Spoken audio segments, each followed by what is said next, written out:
안녕하십니까. 오늘은 제가 그 티베트 탕카 중에서 육도 윤회도를 설명해 보려고 합니다. 이 법등사에 지금 그 극락 삼성도 아미타 부처님, 관세음보살님, 대세지보살님 삼성도 아래에 어제 황제신도를 소개했지요. 황제신도 옆에 육도 윤회도가 있습니다. 제가 티베트에서 공부하는 동안 가장 티베트 탕카 중에서 가장 제 가슴에 큰 울림을 주었던 탕카라고 할 수 있습니다. 왜냐하면 이 육도 윤회도는 부처님의 가르침을 이 탕카 하나 그 자체로 전부 축약해서 핵심적으로 잘 요약하고 있다고 할 수 있습니다. 육도 윤회도에 보면은 이 굉장히 무서운 얼굴을 한 야마가 있어요. 이 이제 야마라고 이야기를 하는데 중국 사람들, 그러니까 한문으로는 무상살기라고 얘기합니다. 무상살기. 그래서 우리가 매일매일 너무나 열심히 일을 하고 너무너무 열심히 사는 것 같지만 무상한 살기가 내 생명을 계속 갉아먹고 있는 거예요. 그래서 너무너무 열심히 어디로 가고 있느냐면은 죽음의 문 앞으로 가고 있는 겁니다. 바로 염라대왕 앞으로 가고 있는 거예요. 그러면 우리가 저승에 매일매일 너무 열심히 염라대왕 앞으로 가고 있는데, 그러면 그 염라대왕 앞에 가서 무엇을 내놓을 것인가? 그것이 우리 일생을 어떻게 살 것인가에 대한 화두입니다. 그 부처님께서는 우리의 인생은 그 탐진치 삼독에 의해서, 그래서 여기 보면은 그 새가 이제 닭인데, 다른데 어떤 사람은 새라고 표현했더라고요. 닭과 그 뱀, 돼지가 있습니다. 이 탐진치 삼독에 의해서 탐심은 이제 닭은 탐심을 상징하는 것이고, 뱀은 성냄을 상징하는 거예요. 질투. 그리고 돼지는 집착, 무명을 상징합니다. 무지함. 그래서 이 삼독에 의해서 이 육도가 벌어졌다는 거예요. 육도가 뭐냐면은 지옥, 성냄의 갑으로 지옥에 떨어진다 그래요. 그래서 우리가 죽을 때 옆에서 막 그 죽은 사람 옆에서 절대 그 사람 험담하면 안 됩니다. 그 사람 험담을 하잖아요. 그 사람이 막 화가 나는 거예요. 죽은 사람도 아직 식이 안 떠났기 때문에 귀가 한 12시간 가까이 열려 있다 그래요. 그러면 화가 나잖아요. 그 화나는 에너지가 너무 강하기 때문에 그 성냄으로 인해서 그래서 이 육도윤회도에 보면은 그 탐진치 삼도, 바로 이제 그 닭은 탐심, 욕심을 상징하고, 뱀은 진심, 성냄을 상징합니다. 그리고 이 돼지는 무지함, 무명, 집착을 상징하는 건데요. 그래서 이 탐진치 삼독에 의해서 육도윤회가 벌어졌다라고 이렇게 표현하고 있습니다. 그래서 육도윤회에 보면은 성냄의 가보로 지옥에 떨어진다 그래요. 그래서 우리가 죽은 사람들 옆에서 그 사람들이 식이 아직 거의 12시간 가까이 머물게 되거든요. 8시간에서 12시간 가까이 머물게 되는데,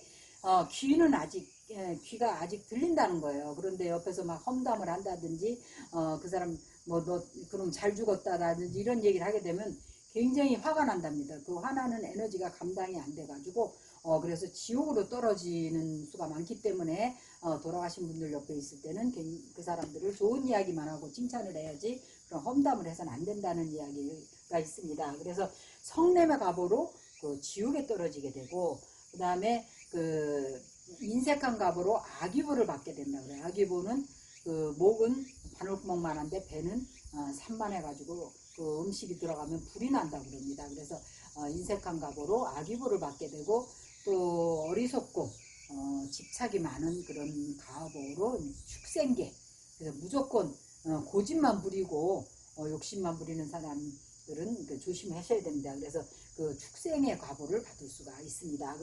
그래서 이제 또 사람으로 태어날 때는 욕심이 많으면, 사람의 과보로 태어난 사람은 대부분 욕심이 많고, 또 이제 아수라게 태어난 사람들은, 그 질투가 많은 사람들은 아수라게 태어나는 사람들이 많습니다. 왜냐면 아수라는 굉장히 복은 많아요. 복은 많은데 절대로 남이 잘 되는 꼴을 못 보는 그런 사람, 그런 과보로 해서 아수라기에 태어나게 되고, 천상계는 자만심의 과보.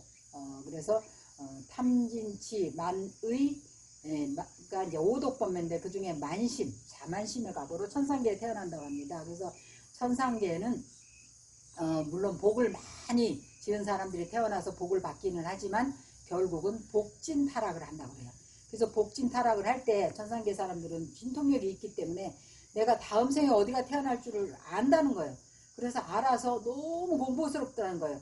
우리가 그 어떤 과보를 먼저 받게 되느냐면 우리가 돌을 한 움큼 잡아서 위로 확 던졌을 때 확 던지면 그것이 이제 먼저 무거운 것이 먼저 떨어진답니다. 그래서 우리가 이제 어떤 이 생에 살면서 어떤 업을 많이 지었느냐에 따라서 좋은 업을 많이 지었으면 먼저 천상계의 과보를 받게 되고 악업을 많이 지었을 때는 지옥의 과보를 먼저 받게 되는데 천상계 사람들은 좋은 업을 받았다가도 그 다음에 지옥 갈 업을 지었다면 지옥으로 떨어지는 겁니다. 복진 타락한다고 그러죠.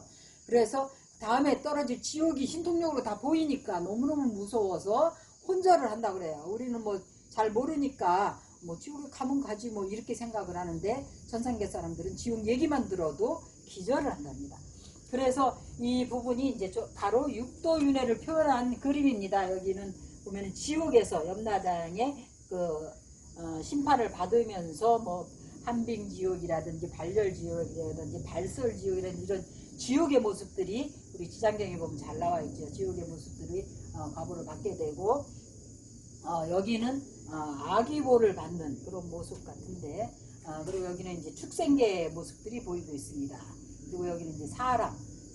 근데 우리가 이제 인간계에 있을 때 그래도 가장 수행하기가 좋답니다. 왜냐하면 인간계는 고와 낙이 반반이기 때문에 또 사유를 할 수가 있어요. 너무 괴로울 때는 나는 이 고통에서 벗어나야 되겠구나 라는 그런 발심, 그것을 이제 출리심이라 합니다. 우리가 수행을 하는 사람들은 먼저 윤회계에서 벗어나고자 하는 그런 마음을 출리심 혹은 염리심, 싫어해서 벗어나야 되겠다라는 마음을 내야 되는데 그것이 바로 이게 수행자의 머리라고 이야기합니다. 그리고 수행자의 마음은 보리심, 일체 중생이 다 나의 부모, 나의 어머니 아니었던 중생들이 하나도 없구나. 그래서 그 중생들까지도 다 행복하게 해주고 다 성불하게 해야 되겠다라는 보리심을 내야만 그 사람은 깨달음을 이루고 성불할 수 있다라고 이제 티베트에서는 이야기를 하는데, 그래서 인간계에 있을 때 가장 출리심도 내기가 쉽고 보리심도 일으키기가 쉬워서 성불하기가 쉽다는 거죠. 수행하기가 제일 좋다고 이야기합니다. 그리고 이제 아수라계와 천상계를 이제 표현하고 있습니다. 육도윤회고, 이 주변에는 이제 뭐에 의해서 육도윤회가 생겨났느냐, 그것을 12연기로 표현하고 있습니다. 그래서 무명으로 인해서 행이 생겨났고, 행으로 인해서 식이 생겨나고, 식으로 인해서 명색이 생겨나고, 명색으로 인해서 유가 생겨나고, 유연해야, 이거는 이제 제가 자세히 이제 알았었는데 외워지진 않는데, 이 부분은 그래서 부처님께서도 연기를 아는 자, 바로 모든 부처님의 핵심, 불법의 핵심은 연기법인데, 연기를 아는 자는 바로 연기를 보는 자는 진리를 볼 수 있다라고 이야기하셨고, 또 연기법을 아는 자가 바로 나를 보리라, 이런 말씀도 하셨습니다. 그래서 우리가 이 매일매일 이 사바세계, 이 육도윤회 사바세계가 불법에서는 3계라고 합니다. 욕계, 색계, 무색계, 이 3계 안에서 열심히 그야말로 업보를 받고 있는 거예요. 받고 있으면서 열심히 생활하는 것 같지만 날마다 무상살기에 입속으로 들어가고 있습니다. 그래서 저도 사실은 누구보다도 성질이 급하고 욕심도 많은 사람인데, 어느 날 어느 비구니 이제 큰 스님의 법문을 들었어요. 무슨 법문을 들었냐면, 여름 불교학교를 하고 있는데 이제 그 대학생들이 굉장히 성질이 급하잖아요. 마음이 급해가지고 부처님 법당 앞을 지나가면서 합장을 안 하고 막 지나가는 거예요. 우리는 원래 부처님 앞에 어간을 지나갈 때는 반드시 합장을 하고 지나가야 되는 겁니다. 그리고 가운데 어간은 비워둬야 되는 거예요. 그거는 방장 스님이나 주지 스님이 법당에 올라가서 법문을 하실 때나 들어와서 축원을 해주실 때나 연불을 하실 때 들어오시라고 비워두어야 하는 자리입니다. 그런데 그 어간을 지나갈 때는 반드시 합장을 해야 해야 되고, 불자님들은 양쪽 문으로 들어와서 양쪽 옆으로 어간을 펴놓고 옆으로 앉아야 되는 겁니다. 그런데 그 대학생들이 막 지나가니까 그 스님이 뭐라 그러시냐면, 죽으러 가면서 뭐가 급해서 부처님 앞을 지나가면서 합상 한 번을 못하고 가느냐, 그런 말씀을 아주 간절하게 하는 걸 제가 듣고, 그제서 제가 우리가 매일매일 이렇게 욕심 부리고 이렇게 매일매일 잠시도 쉬지 않고 열심히 뭔가를 끌어모으려고 하는 것이 죽으러 가는 것이구나 라는 마음을 내고 그거를 이제 확실하게 마음에 확 닿더라고요. 그때부터 마음을 내려놓고 항상 무상을 생각하면서 수행을 하기 시작을 했습니다. 그게 이제 발심이 됐다라고 얘기하죠. 그래서 부처님께서는 이 육도윤회에서 무상 살기 입에서 삼계에서 벗어나려면 어디로 가야 되느냐, 우리 서가모니 부처님께서는 어디로 가라고 가르치고 있느냐면, 여기 극락세계로 가라. 아미타 부처님의 극락세계는 삼계를 벗어난 세계다, 이렇게 말씀하셨어요. 그래서 삼계를 그래서 극락왕생을 발언하는 정토수행, 나모아미타불하는 정토수행은 바로 횡출삼계하는 세계다, 이런 말씀을 하셨습니다. 이 이야기도 제가 그 중국의 구화산에 그 성지순례를 간 적이 있어요. 그래서 구화산에 어떤 노 비구니 스님을 만나 뵌 적이 있었는데, 참 얼마나 수행을 잘하셨든지 얼굴에 완전히 업이 다 소멸돼 갖고 너무나 평화로운 모습에 빛이 나는 그런 80이 넘으신 노 비구니 스님께서 무슨 말씀을 하시냐면, 정토 수행과 선 수행이 어떻게 다릅니까 하고 저하고 같이 함께 성지순례를 간 스님께서 여쭤보니까, 선수행은 대나무가 마디마디가 있는데 벌레가 그 안에 있으면서 자기 힘으로 대나무 마디마디를 뚫고 나오는, 그야말로 삼계를 벗어나기 위해서 자기 힘으로 대나무 마디마디를 뚫고 삼계를 나와야 되는 수행과 같다. 자기 힘으로 수행을 해야 되는데, 근데 나무아미타불 극락 정토 수행을 하는 것은 횡출 삼계 하는 것이다. 횡으로 삼계를 벗어나는 것이다. 그건 어떤 것 같으냐면, 아미타 부처님께서 대나무 대롱의 옆에 오셔서 구멍을 뽕 뚫어 주시는 것 같다는 거예요. 아미타 부처님께서 접이나러 오실 때 구멍을 뻥 뚫어 주니까 그 애벌레가 그 대나무 마디마디를 뚫고 나올 필요가 없는 거예요. 옆으로 쏙 나오면 되는 거예요. 그래서 횡으로 삼계를 벗어난다. 그래서 그것을 뭐라 하냐면 대업왕생이다, 이런 말도 하거든요. 대업왕생, 업을 가지고 왕생을 하는 것이다. 그것은 어떤 것과 같으냐면, 우리가 큰 항공모함 같은 큰 배에 비행기도 싣고 배도 싣고 자동차도 다 싣고 그 태평양을 건너가잖아요. 그와 마찬가지로 아미타 부처님의 48가지 큰 대원에 우리가 이제 그 원력의 배에 반야용선을 타게 되면, 우리가 업이 있다 하더라도, 비록 그 윤회계에서 많은 업을 지었다 하더라도 아미타 부처님의 원력에 의해서 대업왕생, 업을 가지고 극락왕생을 하게 되면 삼계를 벗어나서, 여기는 극락세계는 아주 환경이 좋은 세계입니다.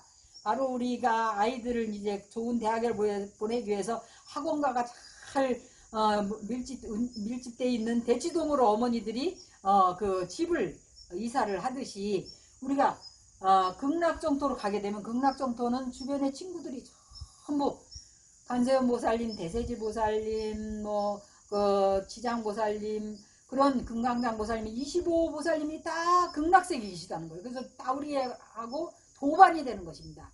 그래서 좋은 도반을 만나면 수행의 전부를 반을 성취한 것입니까 하고 안한존자가 부처님께 여쭙다 그래요. 그랬더니 부처님께서 아니다, 좋은 도반을 만나면 수행의 전부를 성취한 것이다 라고 말씀하셨습니다. 그와 마찬가지로 우리가 극락세계에 가게 되면 불보살님들, 관세음보살, 대세지보살, 문수보살, 노현보살 다 극락세계에 계시다는 거예요.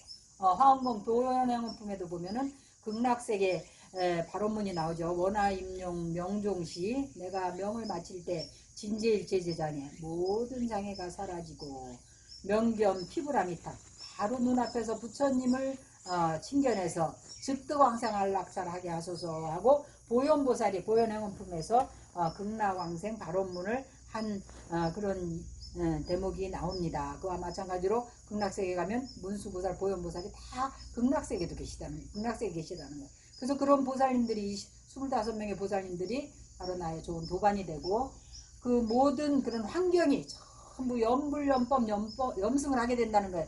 우리가 이제 지금 이 법등사에도 지장보살님을 잘 모셔놓고 아름다운 공원처럼 환경을 조성해 놨는데 사람들이 법등사에만 딱 들어오면 마음이 안심이 탁 되면서 마음이 고요해지고 지장보살을 보기만 하면 바로 견즉 해탈이라. 뭐에서 해탈을 하게 되냐면 뵙기만 해도 견즉 해탈, 바로 고통과 모든 번뇌, 욕심, 그거를 이제 부처님께서는 그 불교용어로 열내라고 그랬어요. 열내.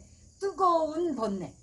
뭐 욕심이 많아갖고 머리가 막 12가지고 막 머리에서 열이 나고 막 가슴에서 열이 나고 누가 미워가지고 막 천불이 나고 막 가슴이 콱 맥히고 하는 그런 모든 번뇌가 뵙기만 해도 다 없어진다 해서 견즉해탈이라 그랬습니다. 그와 마찬가지로 극락세계 가면은 그 환경 자체가 모든 환경이 다 부처님을 생각하고 법을 생각하고 거룩한 성승 보살들, 보살 승가를 스님들을 생각할 수 있기 때문에 저절로 발심이 되고 수행을 해서 성불하게 되어서 결국은 횡으로 삼계를 벗어날 수 있다 해서 그 서가모니 부처님께서 손을 가리키고 계시는 거예요. 아미타 부처님의 극락왕생 극락세계로 가거라. 그래서 아미타경에 보면 응당발원 생피국토하라. 극락세계에 응당이 태어날 것을 발언해야 된다라고 가르치고 있습니다. 그래서 서가모니 부처님께서 내가 이 오타각세에서 아미타경에 나오는 말이에요. 이 오타각세가 바로 이 육도윤회입니다. 오탁이라는 게 중생들의 명탁, 명이 별로 좋지를 않아요. 그 다음에 견탁, 견해가 다 다릅니다. 대화가 안 돼요. 견해가 들리기 때문에. 그리고 번뇌탁, 각자 번뇌가 다 그야말로 다 12바가지라. 그러니까 남의 얘기를 들어주고 남을 위로하고 배려할 수 있는 그런 여유가 없는 거예요. 그래서 번뇌탁이고 중생탁이고 중생의 업이 다 틀립니다. 우리가 똑같이 사람인 것 같아도 사람들도 다 업이 달라요. 그래서 서로 이해가 안 되는 거예요.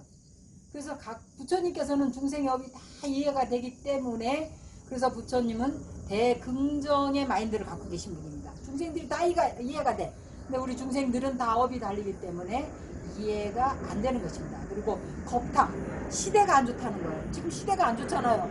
무슨 코로나 같은 뭐 그런 병이 생겨가지고 세상에 거의 100만 명 지금 비행기가 지나가가지고 소리가 지금 안 들릴 것 같은데 거의 사람이 뭐 100만 명 가까이 죽고 말이지. 뭐 사람들이 자유롭게 대화도 못하고 뭐 전부 마스크를 쓰고 이야기를 해야 되고 자유롭게 왕래도 못하고 거리에 활보도 못하는 이런 시대, 이게 시대가 나쁜 겁니다. 이걸 겁탁이라 합니다. 이런 오탁악세에서 성하모니 부처님께서도 나도 나무아미탑을 여러분들이 믿기 어려운 이 법을 중생들을 위해서 설하는데 나도 이 오탁악세에서 이렇게 행하기 어려운 나무아미탑을 정토 수행을 했기 때문에 안욕따라 삼맥삼보를 얻었다라고 아미타경에 그렇게 설하고 계십니다. 그래서 극락세계로 가라. 이거는 티벳 사람들이 그려놓은 육도윤회도입니다. 거기도 보면 서가모니 부처님께서 극락세계로 가느라 해서 여기는 아미타 부처님과 관세음 보살님, 대세지 보살님이 이렇게 앉아 계신 모습이 그려져 있습니다. 그래서 오늘은 티벳 불교의 진수 이고 또 불교의 모든 교리를 축약해서 가장 잘 표현하고 있는 육도윤회도를 설명했고요. 그래서 부처님께서는 가장 먼저 부처님께서 말씀하신 삼법인 중에서 제일 먼저 우리가 기억해야 되는 것이 재행이 무상이라 그러셨습니다. 재행무상. 그래서 모든 것은 무상하기 때문에 항상 한 것이 하나도 없다. 그러니까 모든 것에 집착하지 말고 집착을 내려놓아라.